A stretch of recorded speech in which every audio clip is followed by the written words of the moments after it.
Well, retail sales were the big number of the week, and we just got them. And swing and a miss. I was wrong again. I expected retail sales to come in soft. I expected retail sales just might have a negative month on month number. And lo and behold, I was wrong. Retail sales surprised to the upside. We'll go through the numbers. We'll go through some categories. We'll talk about it. Is this a sign that the recession is once again delayed? Is it the soft landing? Is it the no landing? There is a lot of things going on, folks. Yes, I know we record the daily financial news 5 days a week, but usually on Thursdays, I have to go at 7 a.m. because one of our millionaires needs to be interviewed at 7:30. So Thursdays, I do make an exception. We go at 7 a.m. I thank you for being here. I thank you for watching later because a lot of you anticipate these at 7:30. So thank you. So let's talk about retail sales. First and foremost, last month, 0.1. Expectations were for it to get stronger to 0.3. Actually came in at 0.4. With retail sales, just like CPI that has headline and core, retail sales has a second category called X autos. Basically, autos are a large swing in the retail sales category, so they often also create X auto. X auto was up 0.5, even stronger, and the expectations were 0.1. So again, folks, there's lots of folks out there, doom and gloom. You have heard me talk about a rolling recession being the category. You've heard me talk about Q4 potentially being a negative GDP just because I think the consumers are pulling back. Well, as of this reading, which is for September, they did not. Now, we did have a couple of large hurricanes coming to the East Coast, or at least one that was named at that point. So maybe some of this was pulled forward, but I don't think so. I don't think you get this surprise just on some, pre-buying or stocking for hurricanes. But it is interesting to look at the non-seasonally adjusted. The numbers I just gave you, 0.4 and 0.5 up, were seasonally adjusted, which are usually the ones reported. However, if you go to the raw data, which I did this morning, the non-seasonally adjusted was flat. Was just flat, right? Basically the same number from last year. So that's also interesting to look at. When you dig inside the retail sales numbers, there are some categories that were positive and some were negative. For example, on the positive side, miscellaneous retail was up 4%. Clothing was up 1.5%, and bars and restaurants were up 1%. So we are still going out to eat. We are shopping. Maybe that's back to school shopping. I don't know. But retail sales were up in those categories. Now, where were they down? Well, again, they went down in gas. That's mainly because gas prices got cheaper. But yes, gas was down 1.6. Appliances. Yes, this is capital goods down 3.3%, so negative 3.3, and furniture was down 1.4%. So from where I sit, this really looks like big purchases, aka appliance, furniture, down, aka cheap or experience, clothing, and restaurants, up. So again, I do believe we are seeing the pullback in larger expenditures. We are seeing a pullback in things that are financed, right? There are people that finance furniture and appliances. Also, if you go back to retail sales, X auto, it was stronger than the headline reading, which again, autos are often financed. So again, I think we are seeing the impact of consumers kind of move away from debt, certainly move away from new debt, which again, I think may be a sign of a slowing in Q4. But again, I like to admit when I am wrong. And I was wrong. I thought retail sales would be down and could possibly be negative. So there is that for you. So again, we'll keep going, but we want to congratulate some people. First and foremost, this is a golden ticket, a first deal that I failed to send out the first time. So she sent me a note. I'm going to say, and Jean, congratulations on your golden ticket. I apologize for missing it the first time. Here it is for you. It will go out today. Congratulations. Ronald, I don't know if you guys know this. I haven't sent many of these out. These are called purple tickets. And the reason I created these is I think there's a lot of folks that are stuck in kind of analysis paralysis. They just keep on. And what I want you to do is that if that's you, I want you to write your first great disrespectful offer. I don't care how bad it is. I don't care if it's listed at 250 and you write it at 150. I want you to understand if you do the work and you know your numbers and you can back up your 150 price, write the offer. Why? Because I want you to know you're not going to die. You're not going to die when the agents laugh at you. You're not going to die when the seller says, no, thank you. Some of you need encouragement. You need to know that there's somebody out there that supports you, and I am that guy. Write your disrespectful offer. We expect to be told no. So if this is you, I want to send you a purple ticket, and we're sending a purple ticket to Ronald. Ronald's been doing the work. He finally wrote his disrespectful offer. It went nowhere, but who cares? He did the work, wrote the offer. So Ronald, your purple card is coming in. Of course, we'll congratulate Matthew one more time. Number 11 going out to Matthew. Going to be sending these 3 cards out this morning. So again, golden tickets, purple cards, black cards. We do it all here because we want to celebrate you for doing the work. So congratulations, everybody. How about this? What about the best small towns? Yes, definitely right. Wealth building. If you are stuck in analysis paralysis, please find your accountability group. We have 3 accountability groups on school that maybe fit your schedule. You can go on Sunday. You could go on Wednesday. Or if you are an early bird like me, you could go Monday morning. Max, Gerald, or Frank are there to support. We got you. We can help you. We got lots of people in your shoes. Join school, a measly 67 cents a day to get around people that are doing the work and help you. I don't know why anybody would not do that.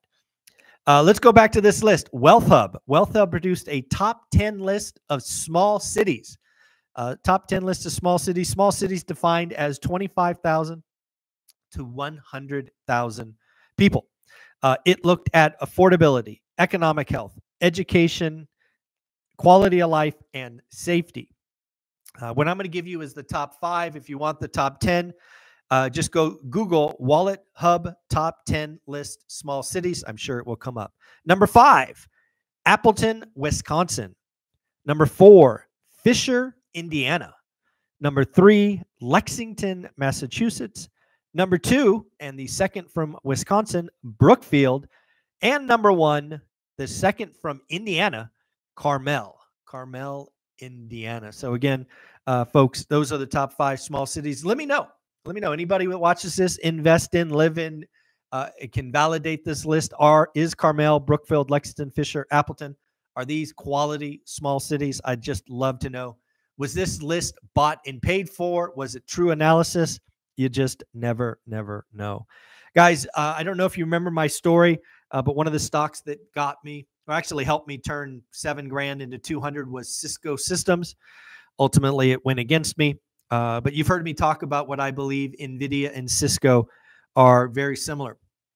When you look at kind of what's going on, building the internet versus building the backbone of AI. And I saw a chart the other day where Cisco Systems, at their peak, the market cap of Cisco was 5.5% of US GDP. Think about that. One company's total market cap was 1/20th the size of the US GDP. Well, NVIDIA just said, hold my beer. NVIDIA, as of yesterday, it might have been the day before, was not 5.5%. It was 11.7%. It is a doubling.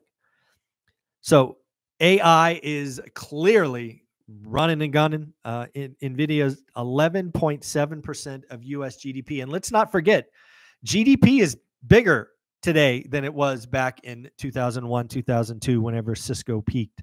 So pretty wild to think about. Let's talk about some people that joined school yesterday. We had 2 folks, Harris and Jack. Again, remember, by joining school, You get in part of these communities, accountability groups. Remember, level 2, you got to introduce yourself. You got to interact. Once you do that, you get to level 2. It unlocks 6 hours of creative financing. And if you take the time to get to level 3, you get a huge bonus. You get a 10-week boot camp that was sold for $1,000. So go ahead and take a listen to that. Folks, we were also waiting for the weekly unemployment claims. We saw a big spike last week. It was concerning. We had some hurricanes. We expected, or at least I expected, the weekly claims to go up or at least hold steady at about 260. Again, weekly claims came in much better than expected. Weekly claims came in at 241K. Last week was 260. So not quite back to the baseline of 230, but certainly trending that direction. So we are not currently on an elevator ride higher with weekly unemployment claims. We will obviously continue to monitor this, but it is getting interesting. Amazon is investing in nuclear power. Microsoft restarting 3 Mile Island. Lots of people are looking to get cheaper and cheaper energy to power these data centers for artificial intelligence. I think this is a trend that we will see moving forward. When does Google or Facebook or any of these other folks do something similar? Wanted to summarize bank earnings. You know that we talk about bank earnings a lot. We basically got the big players at this point. They did much better than expected. As I recall, all of them beat earnings, beat revenue. I believe all of them had increased reserves for bad debt, which will make future quarters look okay. At the end of the day, delinquencies are up, but not yet alarming. And of course, these banks have each of them put billions of dollars away to smooth out any future losses from bad debt. I do want to highlight a very important video that comes out at 11 a.m. Comes out at 11 a.m. this morning. It was a student from school. This student is very unique. This student has been investing in real estate investing since 1973. 1973. This young man is now 80 years old. He's been investing for over 50 years. Why is this story so important to you, or more important to me? And I hope it's important to you. Well, you've heard me talk endlessly about the desire to get to 4 rental properties. I believe most of you would have a dramatically better retirement if all you ever did was get to 4. My big goal when I started in 2001 was not 100, was not 50, was not 10. It was 4. I could not think bigger than 4. Well, Bill, again, starting in 1973, 51 years, made 5 moves. 5. Nothing ever bigger than a duplex. Again, in Bill's story, you were hearing him talk about not making a lot of money. He had a government job. He only made 5 moves. He took a decade off between his second and third move, if memory serves. He always made a point of living below his means. He made a point of paying off or having no debt on his properties. And as he shared in the discussion, those 5 moves, only 5 moves, allowed him to have a much better and a much more secure retirement. Folks, this game is not hard. This game does start slow, but it is not hard. Live below your means, make a move every couple of years, pay them off when you get close to retirement, and have a better retirement. Now, again, as you will see in the video, Bill is 80 years old. I think it's, do me a favor. A lot of you are a part of my school community. Please, after you watch it, send Bill a note. He's not great with technology. He was very nervous using Zoom. It's not technology. It's not his thing. But do me a favor. Send him a message. You can look him up. Just look up Bill S. Bill S. He's the only one there. Send him a message. It was such a fun conversation for me because, as you'll see at the end, I'm like, Bill, you're the story that I'm trying to get 20 and 30 and 40-year-olds to understand. If you only made 4 or 5 moves, you will nearly guarantee a better retirement. And that's what I want for you. If you choose to go to 10, 20, whatever, you want to be the lazy landlord at 18, awesome. But for some of you, you just need 4. Just get to 4. You love your job. You're going to work there till you're 60, whatever. Great. Get 4.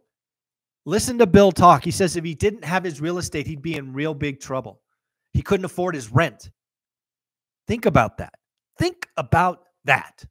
Social Security, little pension, couldn't allow him to live. It's his rentals that allow him to have a good life.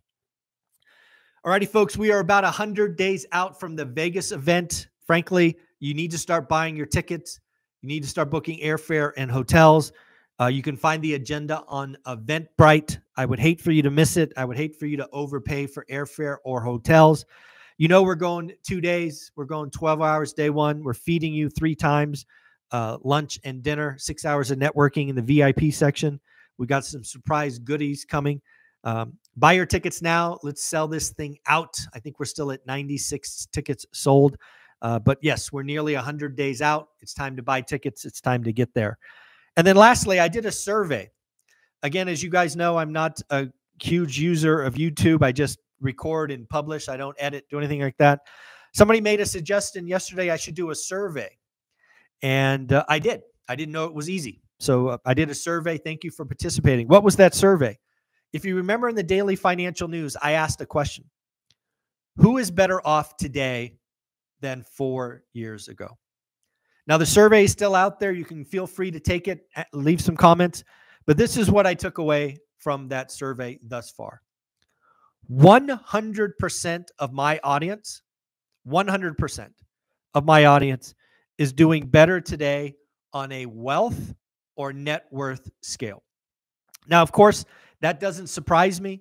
We are a channel that talks about assets, so it doesn't surprise me that we had such a strong performance. But there's more to these numbers. 60%, 60 of you talked about significantly higher wages. 50% or half of you did highlight that the daily cost of living is much, much higher and is somewhat of a struggle. And 40% of you did highlight it is harder to make ends meet, right? The month is stretched when it comes. So again, it doesn't surprise me that we are a channel that leans on assets. And of course, assets, because inflation's a feature, not a bug, are doing really well. But we are not immune. Everyone, you, me, everyone watching this is impacted by inflation. Inflation is a tax on everyone. And we are not immune. 40% of us, 4 out of 10, have highlighted that, yes, it is tough to make ends meet. So again, a lot of stuff going on there. It was very interesting to do surveys. I need to do more surveys and really figure out what's going on in the community. Thank you for the suggestion. I didn't know you could do that. And then lastly, we will talk about the chief equity strategist of Stifel. Stifel, his name is Barry Bannister. Barry Bannister does not have a good feeling about stocks in 2025. Barry Bannister is saying that he expects stocks to be down 26%. 26%. That'll get your attention. So again, I do not know Barry Bannister. It's the first article I remember reading from him. I do not know if he's a traditional bear or doomer. I don't know. But yes, I thought it was an interesting discussion. Basically, Barry's thought on a downward 26% is earnings will come in and multiples will collapse, which again is very logical. If you believe the earnings of S&P 500 will be down 10, 12, 13%, you also think we are going to see multiple contraction from, say, 21 to 17. It's not hard. It's not hard to have a 26% drop in the stock market. Again, folks, I want you to have an amazing day. Don't forget to do the work. Smile. Realize that the weekend is almost here. Do me a favor. Start buying your tickets for our Vegas event. Let's sell this thing out. And don't forget, 67 cents a day to join school, have accountability groups, get around nearly 300 other people going in a positive direction. And of course, Monday morning, 8 a.m., I will be going live inside school to answer any and all questions. Guys, gals, have an amazing day.